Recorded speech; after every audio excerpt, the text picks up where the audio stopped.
While Israel is continuing to step up its vaccination efforts against coronavirus, now preparing to extend that program to children ages 5 to 11 after the U.S. Food and Drug Administration gave its green light to the Pfizer vaccine for that use.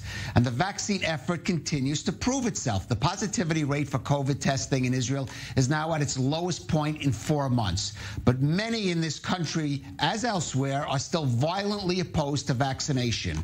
And I do mean violent, including multiple death threats aimed at the Health Ministry's head of Public Health Services, Dr. Sharon Al-Rai Price. Today, her husband, Meir Price, called on authorities to act, tweeting, "There are concrete threats against the life of my wife. You know this. There are messages on social media. There are phone numbers. There are clear, threatening calls. You have the materials. This is the time to act now before it is too late." And later, Prime Minister Naftali Bennett added, quote, "The anti-vaxxers' war of disinformation against Dr. Sharon Al-Rai Price and others needs to stop." Well, joining us now is Dr. Tal Brosh, the head of the Infectious Disease Unit at Asuda Ashdod University Hospital, also the coordinator of the Epidemic Management Advisory Committee in the Health Ministry, speaking to us from the town of Ramat Efal. And Dr. Brosh, let me ask you, let me get your reaction to this news, the threats against Dr. Al-Rai Price, and also whether you agree that the authorities are not fully doing their job in, let's say, following up on these and seeing that they stop as much as they can. Well, I think it's very concerning, and I think these reactions of anti-vaxxers or activists are going up and up. I've received threats myself in the past. Maybe I still do. I just don't look for them anymore because it makes me sad. But I did go to the police once and did give some complaints there. I think it's very hard even for the police to do stuff about it because most of these things are being written anonymously from fake IDs, fake Facebook identities. But I think it's very concerning, and I think it's very sad that physicians are being threatened. It's kind of hard to believe that. Right, but beyond the potential physical threat, I want to ask you how it affects morale, the psychology of health professionals that are working unbelievable hours and, yes, putting their own lives on the line and dealing with infectious diseases, then to actually be threatened by the very people they're trying to help.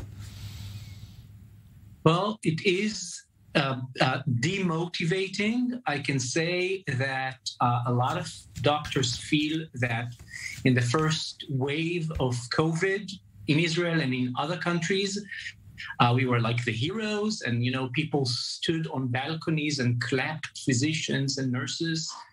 Nowadays, everybody's fed up with COVID. People don't want to hear any bad news about it. People get angry when they come to the hospital. People don't want to get vaccinated. I'm speaking a little bit too collectively because the vast majority of Israelis did go and get vaccinated. We are talking about a very small minority that causes a lot of noise and a lot of distress.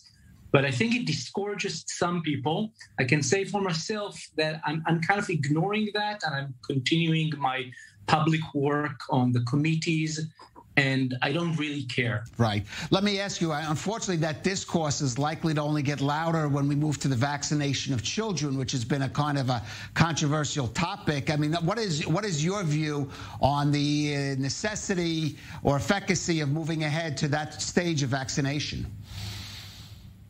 Well, first of all, I agree that this is a complicated topic. It's not that straightforward like vaccinating elderly people, where when that was obvious that it needs to be done as fast as possible. So we did wait for a very long time for data to come.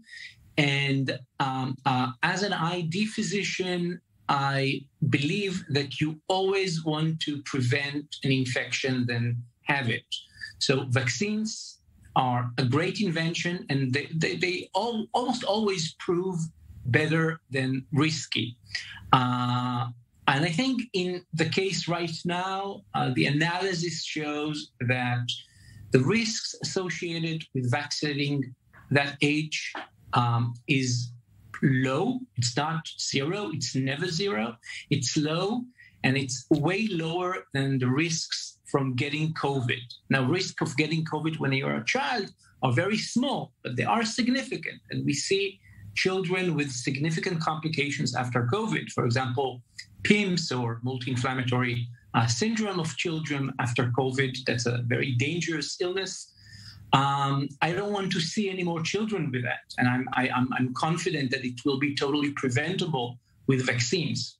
Right. Well, I guess people, to make an informed decision, parents should speak with their doctors and make a decision and look, obviously, certain types of children may even be more at risk from coronavirus from others, and they should certainly make an informed decision there. Dr. Tal Brosh, thank you for joining us on I-24 News. Thank you.